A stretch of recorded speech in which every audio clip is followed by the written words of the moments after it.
while many of you have been experiencing more synchronicity in your lives by using the formula that we have outlined, following your passion to the best you can, no assumption, no insistence on the outcome, remaining in a positive state no matter what manifests so that you can gain the benefit from it, we have come to realize in various conversations that there may still be a little bit of misunderstanding or confusion or lack of clarity about some of these concepts we have discussed with you in the past. Therefore, today, in this transmission, we would like to provide a little bit more precision in the understanding and explanation and definition of these concepts of state of being, circumstance, and synchronicity, and how they work. So the idea is to understand, first and foremost, that some people, when we talk about circumstance, and we have said circumstance doesn't matter, only state of being matters, there are many things to understand about this that will help clarify this concept. When we talk about the idea that circumstances don't matter, we don't mean that they don't have value. We don't mean that you should ignore the circumstance. Some people have taken that phrase in this manner. What we're saying is, circumstances are the result of your state of being. They don't cause the state of being, your belief systems do. And when your belief systems create a state of being, that's what generates your reality experience, the reflection you get in your physical reality that creates the so-called circumstance or situation that you experience. So while the idea is that the circumstance isn't what creates your state of being, it can still be used to understand what your state of being is. Saying that it doesn't matter simply means it isn't the causation of your state of being. Therefore, don't go off the circumstance as if that's what's responsible for the state of being you're in. Always look to your belief systems first to determine why your state of being is the way it is, why your vibrational frequency is at the level that it's at. Therefore, you can always use your circumstance as a guiding mechanism to get in touch with what you would have to believe is true in order to have created this reflection, this circumstance. But sometimes you will just create circumstance to gauge what your state of being is, to be able to tell, like a reflective mirror, well, because of this circumstance and these things being arranged in this way and this prop here and that person there saying this thing at this time, look to your response, look to your reaction to those things to help you illuminate what your belief system is that's creating the state of being that is giving you this reflective circumstance in order, again, to get in touch with what the belief system is. It's kind of a circular tool. The idea is then not to ignore the circumstance as if it has no importance or no value, but to utilize it to gauge for yourself more clarity in what you believe to be true, that is therefore creating a vibrational frequency that brings about this particular circumstance in order for you to understand more clearly what your belief system is, in order to reveal what that is to you more clearly. So it's about using the circumstance in the way it is designed, in the way it is built, not just ignoring it and thinking you can change your state of being without necessarily understanding why the circumstance is what it is as a set of props in order for you to get in touch with what the belief is that created the state of being to begin with, that brought about the circumstance. Also, connecting to the concept of synchronicity that brings you these circumstances in exactly the form in which they come, it's very important to understand how synchronicity works in a little bit more detail. It's all well and good when you allow yourself to recognize synchronicity, when it brings you an opportunity that is representative of your passion,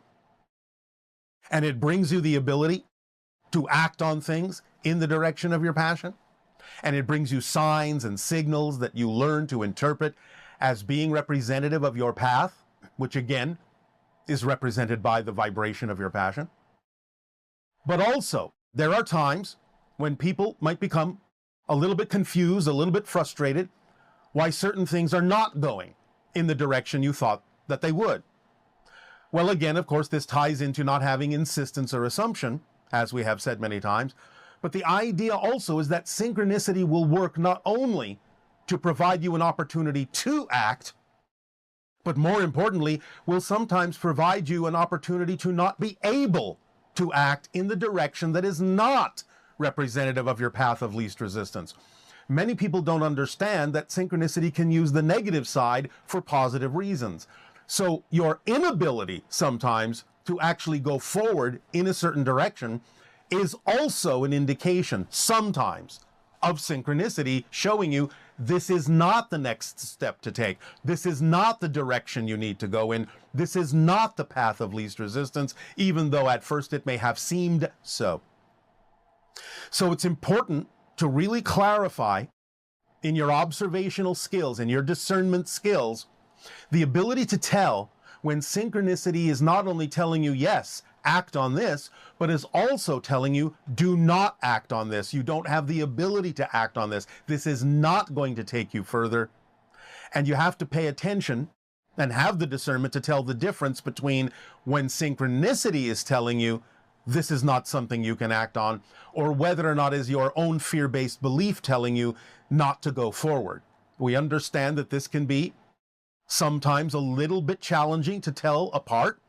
but nevertheless, once you begin to understand a little bit more clearly that synchronicity can work this way and actually prevent you from moving forward on a path that is not yours,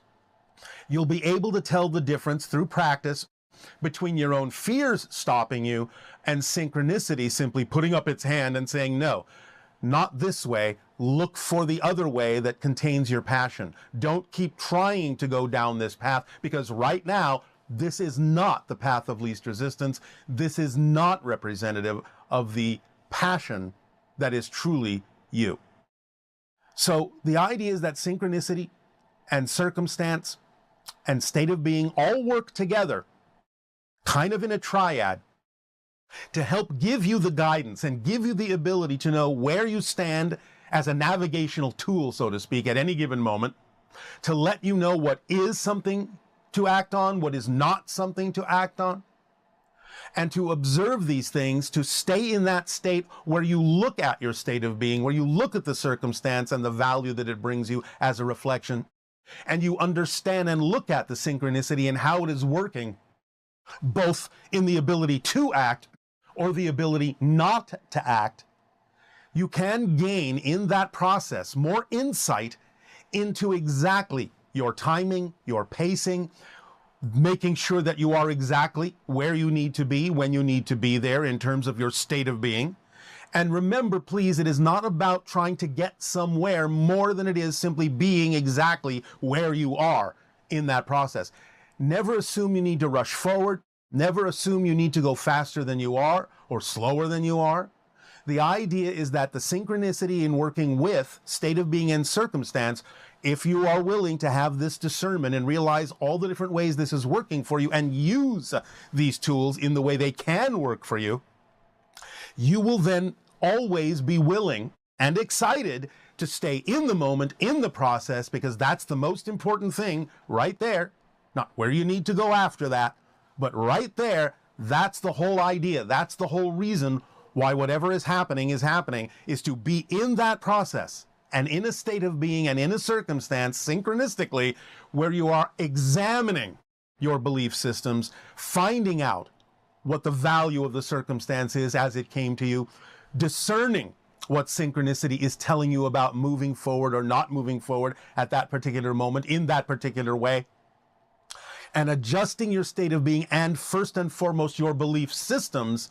in order to allow your state of being to bring you the circumstance and the synchronicity in the form in which it is most clear and working most precisely to allow you to take the best possible advantage of the formula and the instruction manual that we have shared with all of you. So let this sink in, ponder this, and allow these things in this moment that you ponder them to simply come to you and work for you. Again, you don't have to be anywhere else more important than what's happening in that moment, and just dive deeply into it. Meditate on it, think about it, however you wish to do it, But stay with that triad of state of being and circumstance and synchronicity, and really give yourself an opportunity to learn to develop the discernment to find out exactly what each of those tools is working for you and how it works for you best, by just staying right there with it and not being in a hurry to be anywhere else.